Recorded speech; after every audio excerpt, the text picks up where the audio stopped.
Welcome to AGS Week 9 Headlines Edition. And our first headline today is the Jets finally get their first win of the season in an early window game that I thought was an absolute thriller against Cincinnati.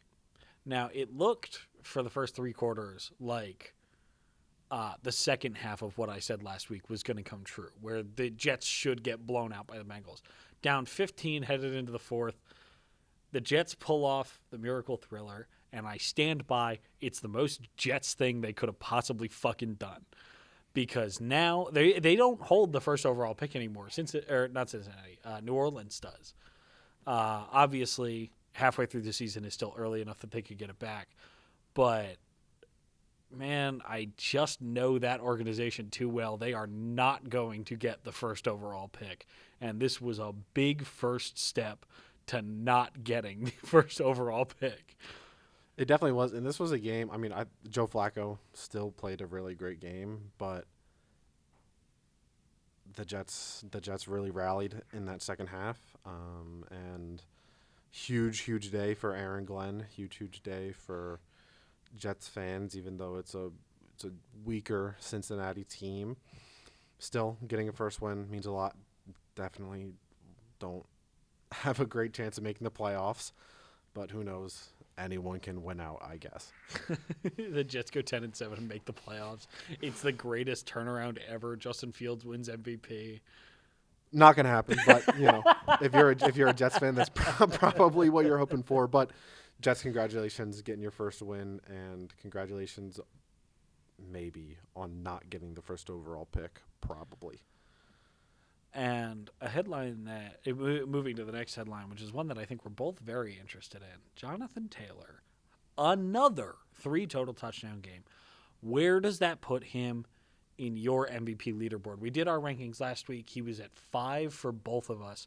I think he bumped himself up this week. Where does he fall in your MVP ladder now, and who's above him, if anyone? Honestly, for me, Jonathan Taylor is now he's got to be the MVP frontrunner for me. I understand he's a running back. I understand that the MVP right now is a quarterback's award to lose.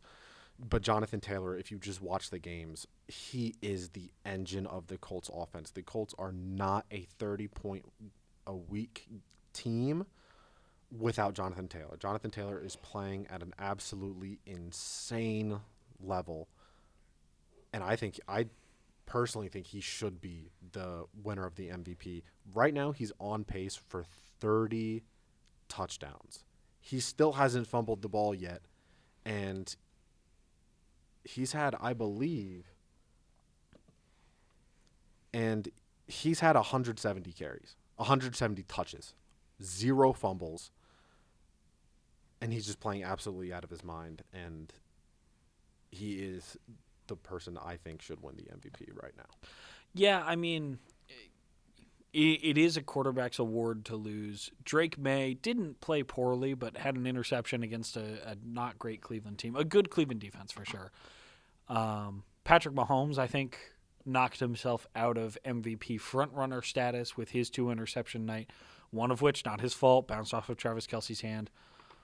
But still, it's tough to have a 2 interception day and remain the MVP favorite. Josh Allen is getting carried by James Cook, who had a tremendous day against the Panthers. And honestly, Cook should also be in contention for MVP. I'm just going to toss that one out there.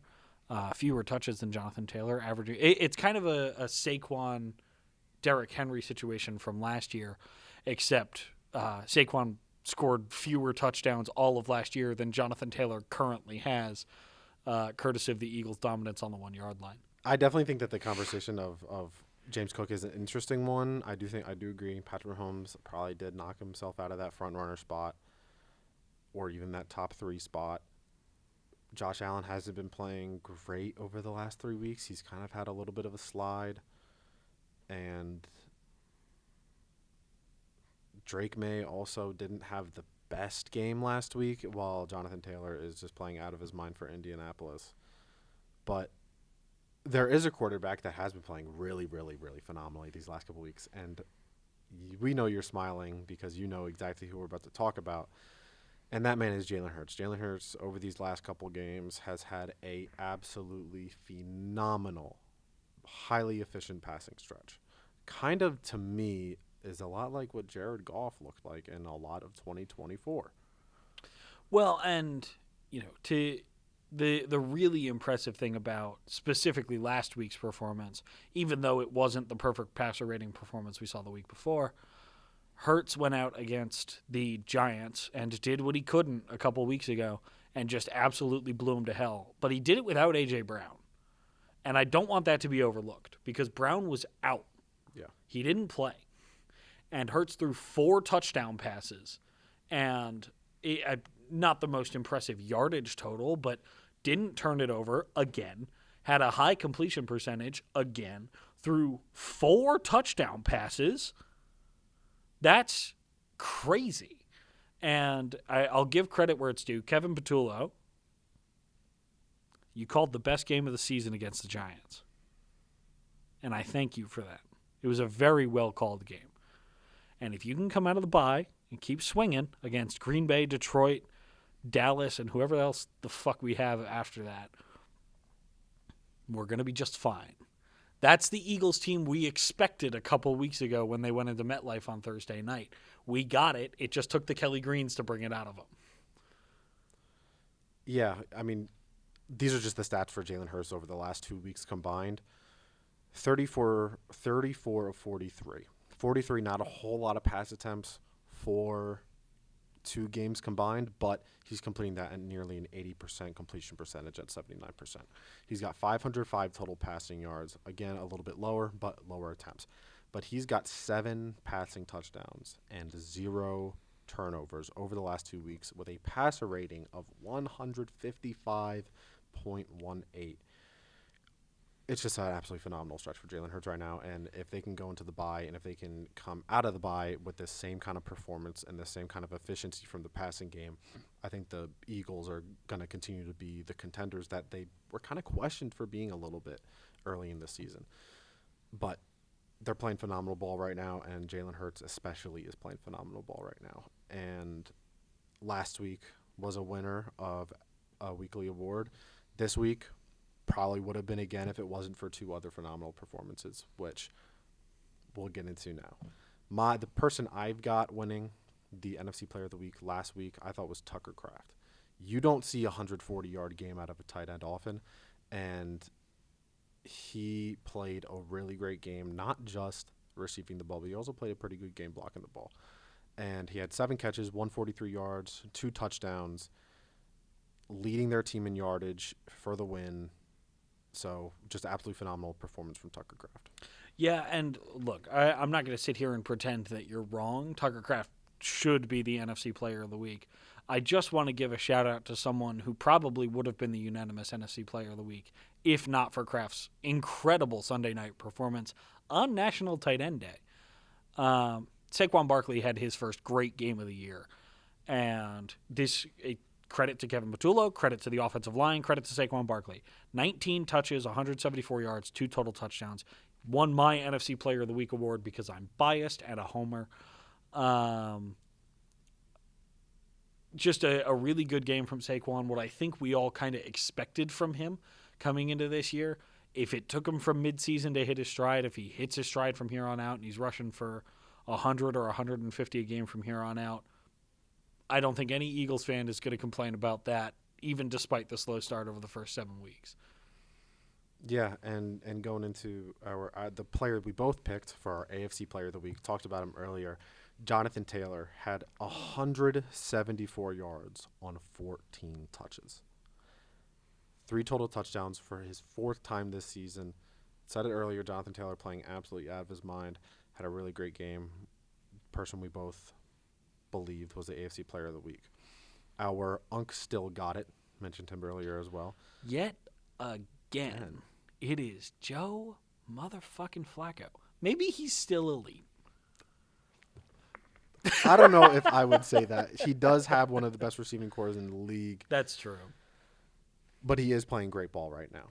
He is playing absolutely phenomenally as a backup for the Cincinnati Bengals. I want to applaud the Bengals front office for going out and trading for Joe Flacco mid-season, because he is an absolute upgrade over Jake Browning. And as you can see, he got a win in his first game, got really close to a win in his second game, and I think Joe Flacco and the trading for Joe Flacco could very well keep the Bengals playoff hopes alive. He's got our Unc Still Got It award, still kicking it at 40, I believe. He had 223 yards, 3 touchdowns, and 0 turnovers in the unfortunate loss against the Jets. And now from one AFC North player to another, our big man of the week, I can't think of a more deserving performance for big man of the week that we've had this year. Sans maybe the week 3 Jordan Davis play. But even that was built on one play. This is built on 12 or 11. Myles Garrett, big man of the week, 5 sacks.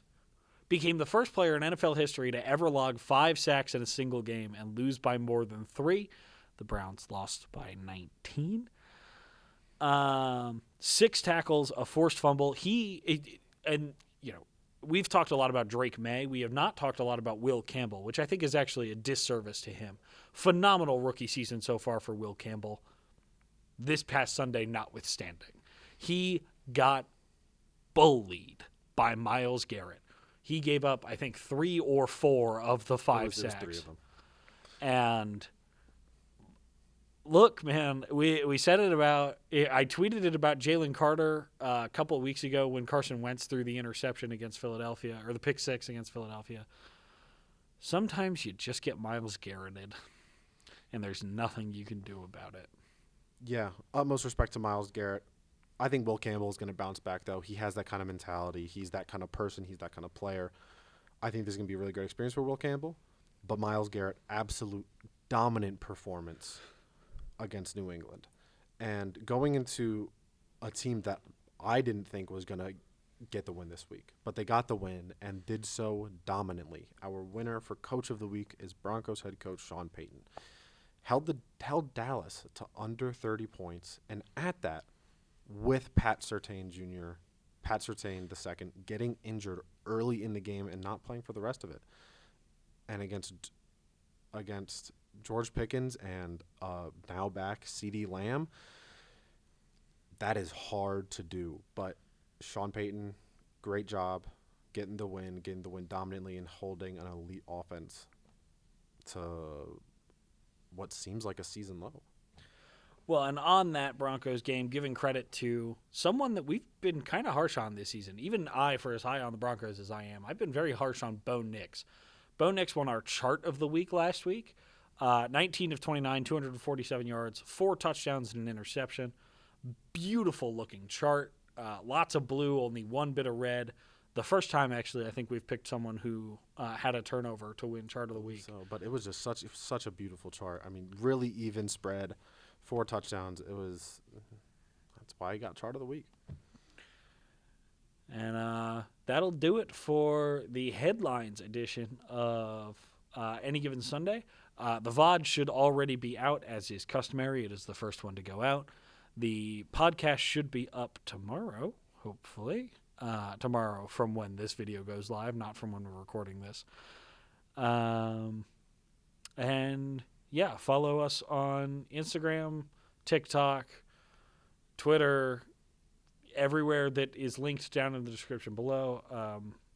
A much smaller than usual shout out to our executive producer, Holt Hendershot, who made it look pretty today, but was working, so couldn't do as much of the setup as he usually does. We love you anyway, buddy. And yeah, we will see you all next week.